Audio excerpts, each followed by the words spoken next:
వర్గాలకి ఇంత పెద్ద ఎత్తున మెరుగైన సౌకర్యాన్ని కల్పిస్తున్నటువంటి జగన్మోహన్ రెడ్డి గారికి కృష్ణా జిల్లా వాసుల తరపున మరీ ప్రత్యేకించి మచిలీపట్నం వాసుల తరపున బందర్ మీద ఇంత ప్రేమ చూపిస్తున్నందుకు మెడికల్ కాలేజ్ ఇవ్వటం, ఈ హాస్పిటల్ని అప్గ్రేడ్ చేయటం మెడికల్ కాలేజ్ ఆసుపత్రిగా, అలాగే అక్కడితో వదిలేయకుండా మెరుగైన సౌకర్యాలు కల్పన కోసం ఇప్పటికి ఒక 7 కోట్ల నిధులు ఖర్చు పెట్టి మరొక 4,60,00,000 అంటే సుమారుగా 12 కోట్లు ఈ హాస్పిటల్కి మంజూరు చేసినందుకు, అలాగే పసిపిల్లల గురించి ఒక సపరేట్గా ఓపీ ఏర్పాటు చేసి ఆ ఓపీలో 10 మంది నైపుణ్యం కలిగినటువంటి నిష్ణాతులైనటువంటి డాక్టర్లను ఏర్పాటు చేసి అప్పుడే పుట్టిన పిల్లల దగ్గర నుంచి 18 ఏళ్ల వరకు ఉన్నటువంటి పిల్లలకి వైద్యాన్ని అందించడం కోసం ఈ సౌకర్యాన్ని ఏర్పాటు చేసినందుకు కూడా జగన్మోహన్ రెడ్డి గారికి బందర్వాసుల తరఫున కృతజ్ఞతలు. రెండు వెళ్దాం మాట్లాడుకుని నేనే వెళ్ళిపోవట్లే, వినండి, నేను వెళ్ళిపోతుంటే మీరు కంగారు పడాలి. ముందు ఎందుకు వచ్చానో ఈ పని అయిపోయాక అప్పుడు మిగతాయండి. నేను ఉండగానే అయం ముహూర్త సుముహూర్తోస్తు ఏతస్సు ముహూర్తకాలే సూర్యాదీనాం వర్గాలకి ఇంత పెద్ద ఎత్తున మెరుగైన సౌకర్యాన్ని కల్పిస్తున్నటువంటి జగన్మోహన్ రెడ్డి గారికి కృష్ణా జిల్లా వాసుల తరపున మరీ ప్రత్యేకించి మచిలీపట్నం వాసుల తరపున బందర్ మీద ఇంత ప్రేమ చూపిస్తున్నందుకు మెడికల్ కాలేజ్ ఇవ్వటం, ఈ హాస్పిటల్ని అప్గ్రేడ్ చేయటం మెడికల్ కాలేజ్ ఆసుపత్రిగా, అలాగే అక్కడితో వదిలేయకుండా మెరుగైన సౌకర్యాలు కల్పన కోసం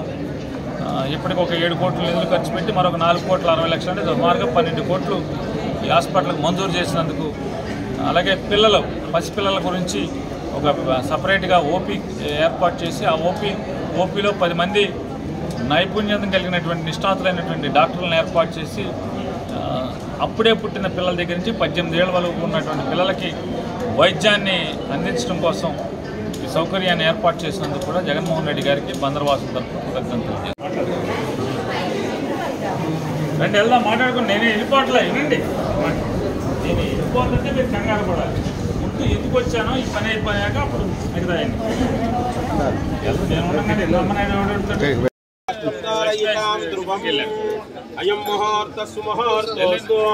ఏతస్సు ముహూర్తకాలే సూర్యాదీనాం వర్గాలకి ఇంత పెద్ద ఎత్తున మెరుగైన సౌకర్యాన్ని కల్పిస్తున్నటువంటి జగన్మోహన్ రెడ్డి గారికి కృష్ణా జిల్లా వాసుల తరపున మరీ ప్రత్యేకించి మచిలీపట్నం వాసుల తరపున బందర్ మీద ఇంత ప్రేమ చూపిస్తున్నందుకు మెడికల్ కాలేజ్ ఇవ్వటం, ఈ హాస్పిటల్ని అప్గ్రేడ్ చేయటం మెడికల్ కాలేజ్ ఆసుపత్రిగా, అలాగే అక్కడితో వదిలేయకుండా మెరుగైన సౌకర్యాలు కల్పన కోసం ఇప్పటికి ఒక 7 కోట్ల నిధులు ఖర్చు పెట్టి మరొక 4,60,00,000 అంటే సుమారుగా 12 కోట్లు ఈ హాస్పిటల్కి మంజూరు చేసినందుకు, అలాగే పసిపిల్లల గురించి ఒక సపరేట్గా ఓపీ ఏర్పాటు చేసి ఆ ఓపీలో 10 మంది నైపుణ్యం కలిగినటువంటి నిష్ణాతులైనటువంటి డాక్టర్లను ఏర్పాటు చేసి అప్పుడే పుట్టిన పిల్లల దగ్గర నుంచి 18 ఏళ్ల వరకు ఉన్నటువంటి పిల్లలకి వైద్యాన్ని అందించడం కోసం ఈ సౌకర్యాన్ని ఏర్పాటు చేసినందుకు కూడా జగన్మోహన్ రెడ్డి గారికి బందర్వాసుల తరఫున కృతజ్ఞతలు. రెండు వెళ్దాం మాట్లాడుకుని నేనే వెళ్ళిపోవట్లే, వినండి, నేను వెళ్ళిపోతుంటే మీరు కంగారు పడాలి. ముందు ఎందుకు వచ్చానో ఈ పని అయిపోయాక అప్పుడు మిగతాయండి. నేను ఉండగానే అయం ముహూర్త సుముహూర్తోస్తు ఏతస్సు ముహూర్తకాలే సూర్యాదీనాం